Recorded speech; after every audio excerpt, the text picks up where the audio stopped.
indraindray isika mahatsiaro voafatotra amin'ny fandehanantsika ao amin'ny Kristy. Mety ho fahotana iray na vitsivitsy izay mahatonga anao hahatsiaro izany. Mety efa nandritra ny volana na taona maro, na taonao avokoa izay azo natao rehetra, fa mbola mahatsiaro ho andevon'ireo ireo foana ianao. Izany indrindra no tiany Satana ho tsapanao. Te hampino izy fa mandrafitra ny maha-izy ianao ny fahotana. Ary na dia nanomboka afaka tamin'izany aza ianao dia ataony izay hampino anao fa tsy maintsy mbola ho solafaka amin'izany indray. Te hampino izy fa andevon'io tio ianao ary tsy misy azo antenainy intsony. Ary raha marina amin'ny tenanao ianao dia hahatsapa tokoa fa ohatrany marina izany. Fa izao mila miaino tsara ianao. Efa heninao ity fa mbola averiko indray.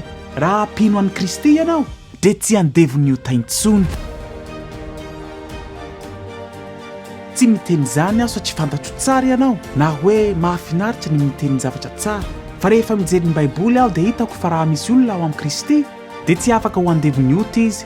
Ozy izy ny tenin'Andriamanitra hoe fa fantatsika fa ny maha olona antsika taloha dia niaraka nohombona taminy mba tsy hampanan-kery ny tenan'ny ota, koa tsy ho andevozin'ny ota intsony isika. Efa voaombo miaraka amin'ny Kristy ilay olona taloha nanjakany ota. Tsy nanana herim-panahy nohitra ireo fahotana ireo ianao fony mbola tsy niova fo. Fa amin'ny maha olom-baovao anao dia afaka mandany fahotana ianao isaky ny alaim-panahy.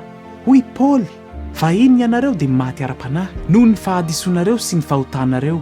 Efa maty ara-panahy tanteraka isika, fa manohy izy hoe fony mbola maty ara-panahy isika noho ny fahadisontsika dia novelominy indray niaraka tamin'ny Kristy. Ka ilay olona taloha izay nanjakan'ny ota dia efa lasa, ary ny Baiboly dia milaza fa natao afaka tamin'ny ota ianareo dia tonga andevon'ny fahamarinana. Renao ve izany? Tsy anjakan'ny ota intsony ianao fa anjakan'ny fahamarinana. Raha azon'ny Satana iny fa tsy misy fanantenana intsony ianao na hoe tsy maintsy izay foana dia mora aminao ny ho latsaka amin'ny fahotana isaky ny alaim-panahy satria heverinao fa izay mihitsy ianao. Fa tsy izay no maha-izy ianao, manan-tsafidy ianao. Na ino ny fahavalo izay lazainy sainao, ny zavatra nataonao taloha ary ny zavatra ataonao ankehitriny, na ino izay lazainy tenin'Andriamanitra aminao. Afaka manapa-kevitra ao am-ponao ianao fa ny tenin'Andriamanitra no fahamarinana tsy azo lavina. Koa efa fantatrao ny marina mombanao, ninona tsapanao sy ny bitsiky ny fahavalo aminao. Zanak'Andriamanitra ianao ka tsy andevon'ny ota noho ny zavatra nataon'i Kristy ho anao. Koa mandrosoa hatrany, aza mitsoaka andaharana fa mijoro amin'ny maha olom-baovao anao ao amin'ny Kristy.